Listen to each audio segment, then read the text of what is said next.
تو الحمدللہ طالب علمی کے زمانہ کے اندر مفتی رشید احمد صاحب کی صحبت کی وجہ سے بہت ساری چیزیں چھوٹی چھوٹی باتوں سے ہم نے بہت بڑے بڑے اسباق سیکھ لیے۔ ایک تو مفتی رشید احمد صاحب سے ہم نے یہ سیکھا کہ مسلح پہرا اور اپنے آپ کو محفوظ رکھنا اور آدمی کو بیدار رہنا اور اپنے تحفظ کے لیے کوئی بھی اقدامات کرنا یہ فرائض میں داخل ہے۔ اور دوسری بات ہم نے یہ سیکھی کہ کلاس کے اندر ایک مرتبہ مفتی صاحب فرما رہے تھے کہ فلان چیز ثابت نہیں، فلان چیز ثابت نہیں۔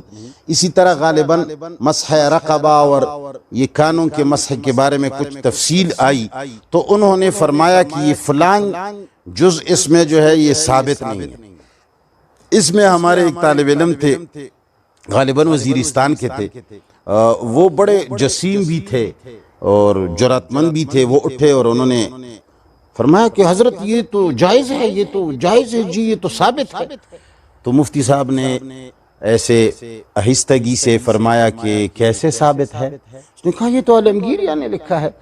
تو انہوں نے فرمایا کہ واہ جی واہ، مفتی صاحب بڑے محقق ہیں، جو چیز عالمگیریہ اور شامیہ میں لکھی ہوئی ہو وہ ثابت ہوتی ہے۔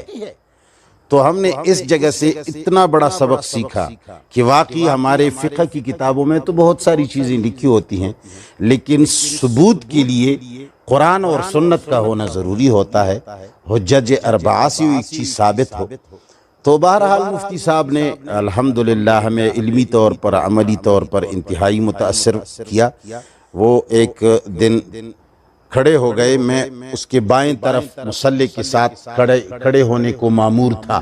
ان کا اپنا ایک قالین ہوتا تھا، اس قالین پر خاص بندے کھڑے ہوتے تھے، تو بائیں طرف میں مامور تھا۔ ایک دن مجھے انہوں نے کہا کہ آپ یہ انگلی اٹھا کر واپس کیوں رکھتے ہیں؟ تو میری زبان سے بات نکل گئی، میں نے کہا حضرت میری تحقیق یہ ہے کہ یہ رکھنی پڑتی ہے۔ تو انہوں نے فرمایا محقق صاحب اپنی تحقیق لکھ کر کے لاؤ۔ تو پھر میں بہت تک گیا ادھر ادھر، اساتذہ سے مفتی احمد ممتاز صاحب بھی اس وقت وہیں تھے، اور یہ ابھی جو مفتی محمد صاحب ہیں یہ اس وقت مفتی زرین صاحب کے نام سے مشہور تھے، ابھی نام تبدیل کیا ہوا ہے، یہ بھی تھے، لیکن یہ اس وقت ایسے پڑھانے والے نہیں تھے، غالباً دوسرے درجوں کو پڑھاتے تھے، لیکن ہمیں تخصص میں ہم یہ لوگ نہیں پڑھاتے۔ تو ہم نے ان سے پوچھ کر کے کچھ نہ کچھ لکھا، پھر حضرت صاحب کے سامنے پیش کیا۔ پھر اس پر انہوں نے تحقیق کی، ایک مرتبہ کہہ کے لفظ پر 1.5 گھنٹہ انہوں نے اتنی تحقیق کی کہ آدمی حیران ہوتا۔ تو بہرحال علمی اور عملی طور پر مفتی صاحب سے ہم بڑے متاثر ہیں، اس لیے کہ وہ ایک دن کھڑے ہوئے اور جانے لگے تو پیچھے پیر ہٹا کر کے استغفر اللہ فرمایا۔ پھر ہمیں کہا کہ دیکھو جاتے وقت میں نے بایاں پیر آگے کیا اس لیے استغفار پڑھ رہا۔ تو واقعی انتہائی بڑے عالم تھے، باعمل عالم، اور انتہائی ہمیں انہوں نے متاثر کیا ہے، اور اگرچہ شفقت بھی ہمارے ساتھ بہت فرمائی ہے، اور ہم نے جو کچھ سیکھا ہے تخصص میں ان کی دعاؤں سے